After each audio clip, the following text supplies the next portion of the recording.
आज पवित्र गोविंद द्वादशी एवं यही पवित्र तिथि रे साधु सन्थ मैंने आज महोदधि स्नान कर बुड़ पकई जहाँ आपंकर पुराण शास्त्र अनुसार यही पवित्र दिन में जदि महोदधि बुड़ पका जाए तो निश्चित भाव में कोटि जन्मर पुण्य लाभ मिलता है। आम सहित अच्छा छत्तीसा निजोगर महानायक अच्छा जनार्दन पारदर्शी महापात्र आज्ञा कौन कहे प्रकृत में यही जो तिथिर कौन रही महात्म्य सनातन धर्म एवं शास्त्र कहूँ मत्यमंडल जिते भी तीर्थ अच्छी समस्त तीर्थर उदय प्रभु जगन्नाथ धाम एवं महोदधि आज हूँ गोविंद द्वादशी गत काली पापनाशन एकादशी होता एवं ता सहित गोविंद द्वादशी युक्त होते यही भव्य दिन में आज आम निजक सौभाग्य मन करुँ प्रभु जगन्नाथ मंगल आलती देखी प्रभु जगन्नाथ आज्ञामाला नहीं साधु सन्त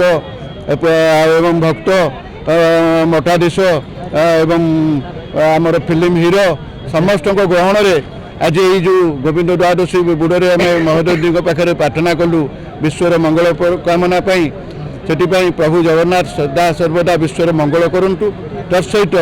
मैं आपण मानकर यही चैनल माध्यम राज्य सरकार एवं जिला प्रशासन को निवेदन करुच्ची यही नारायण घाट ठारू प्राची होटल छक पर्यंत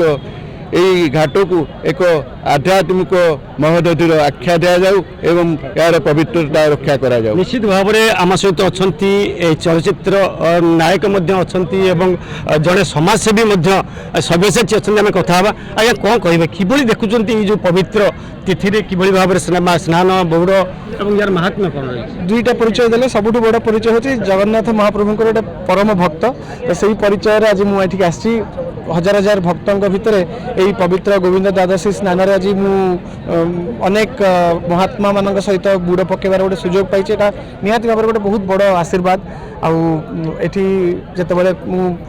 पानी भितर थी महोदधि कोल थी से मठाधीश मैंने साधु सन्त मैंने जिते जय जगन्नाथ जय श्री राम नारा दूसरे भितर अनेक श्लोक और मंत्र उच्चारण होता भितर बुड़र अनुभूति मो तो जीवन में प्रथम थर किंतु गोविंद द्वादशी कौन महात्म्य से विषय किसी जानिछंती कि जी जानी जे एटा माने गोटे बहुत सुंदर मुहूर्त एवं महोदधि होची अनेक पवित्र नदी मानकर गोटे संगम तो यही जितेबाला आम लक्ष लक्ष संख्यार आम जावाकू समस्त सामर्थ्य नहीं जे समस्त जाइए बुड़ पकई पारे प्रयागराज रे तो यही जो सुंदर तिथि कौन सी गुण कम नुह सामान पुण्य अर्जन कर महाकुंभ को नहीं मोर से सौभाग्य नाला किंतु आज सौभाग्य थिला जे मु हमर ए सुंदर महोदधि आज मु बुड़ पकई आज सुजोग मिला आ मु चाहिए अनुरोध करने जमी जनार्दन महाराज कहते पारदर्शी महाराज जे आमर ये जो सुंदर घाटी अच्छी यहीटा नारायण घाट यही घाटी को गोटे पवित्र आउ गोटे आध्यात्मिक घाट हिसाब से जदि आपको परिकल्पना करा जाता ये अनेक आध्यात्मिक कार्यक्रम आध्यात्मिक जिनसर विशेषतः हूँ जे महाप्रभुंकर जो अच्छा अमावास्या नारायण निजे आसती एवं ये पाद जो प्रकार परंपरा रही आज्ञा तो जेहेतु यार गोटे अनेक महात्म्य रही यही सुंदर घाटी को गोटे आध्यात्मिक घाट हिसाब से जदि परिकल्पना करा जाता राज्य सरकार तरफ एवं पूरी प्रशासन तरफ ताले निहाती भाव अनेक भक्त उपकृत होते और यार मर्यादा से बढ़ी जाता। अच्छा कौन कहे सिद्धार्थ बाबू कि देखुं माहौल कि साधु सन्त मैंने अच्छी स्नान करुँच बुड़ पकाऊँ देखो से क्षेत्र ये जो महोदधि तीर्थ क्षेत्र जो पवित्र क्षेत्र आम आज जो कार्यक्रमटी करूँ बहुत वर्ष पर गोटे दिन था जो महोदधि समस्त स्नान करते किंतु आमर गोटे लक्ष्य रही आम गोटे कथा ये कहवाक चाहूँ ये पवित्र महोदधि तीर्थ रही संपूर्ण भाव में निरामिष और मदमुक्त करा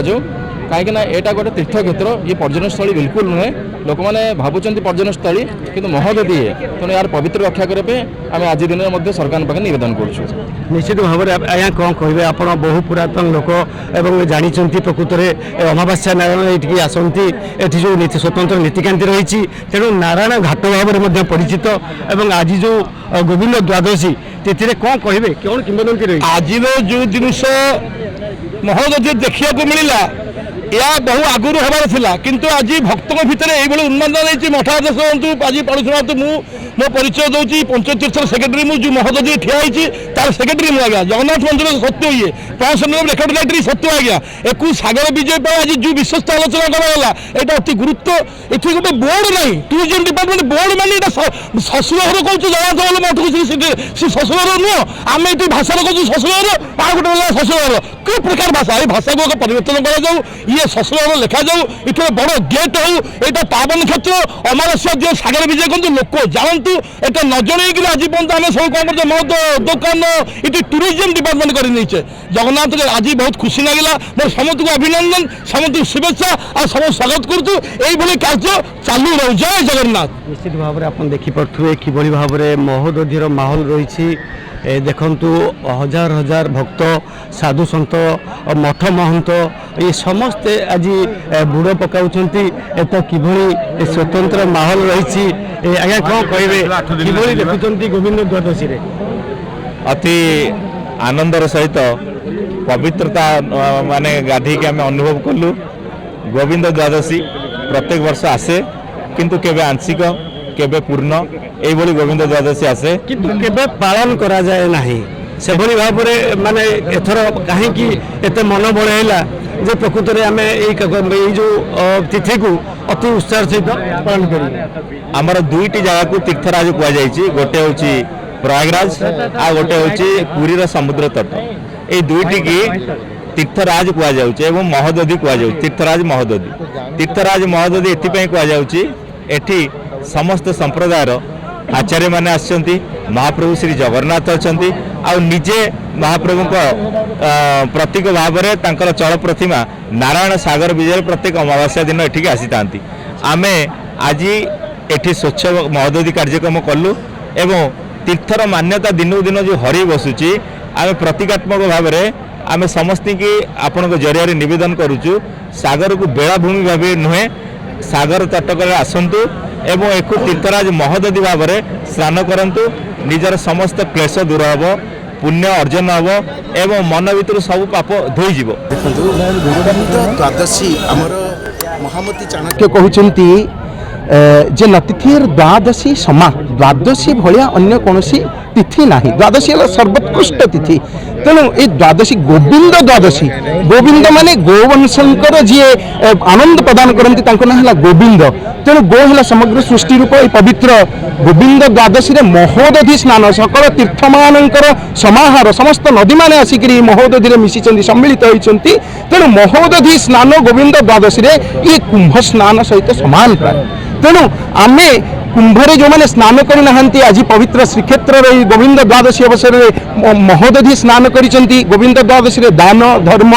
एवं एथे आध्यात्मिक साधना ये कोटि गुण रे अक्षय फल प्रदान करे तेणु गोविंद द्वादशी आज साधु सन्त मानकर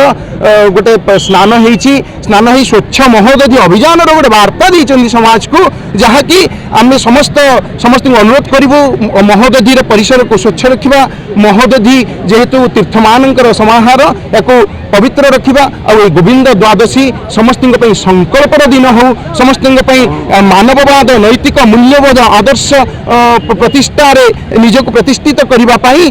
संकल्पर दिन हो भारतवर्षर जो अखंड सनातनी संस्कृति सभ्यता को उत्तरोत्तर उज्जीवित करने ये गोविंद द्वादशी हूँ संकल्पर दिन। तो आमर निवेदन आपण जरिए एतिकी जे अति कम रे नारायण को घाट और चक्रतीर्थ घाट ये दुईटी की आमर आध्यात्मिक बीच भाव घोषणा करा जाऊ जेमती ब्लू फ्लैग बीच आपर आपणकर नीलाद्री ब्रिज हो पारा ताले आध्यात्मिक बीच दुईटी नहेले साधु सन्त महंत जो आसुचंती को जगह आसवे तांकर तीर्थर मान्यता तांकर तीर्थर महत्व व महनीयता को केमिति से ग्रहण करें निश्चित भाव में कौन कहे आप भी आज बुड़ पकई तो किभली देखुंत काली जो साधु सन्त मैंने जहाँ कहवा कथा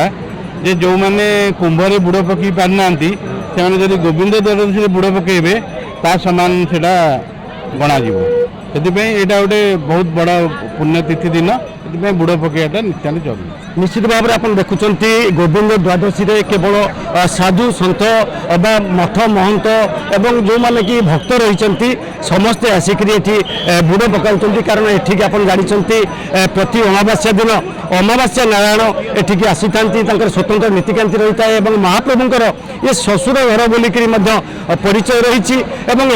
एक तीर्थस्थली भाव में परिणत करने विभिन्न महलू दाबी करा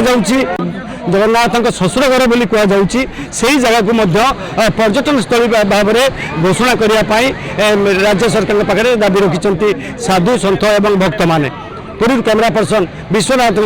संजय महापात्र रिपोर्टर्स टुडे।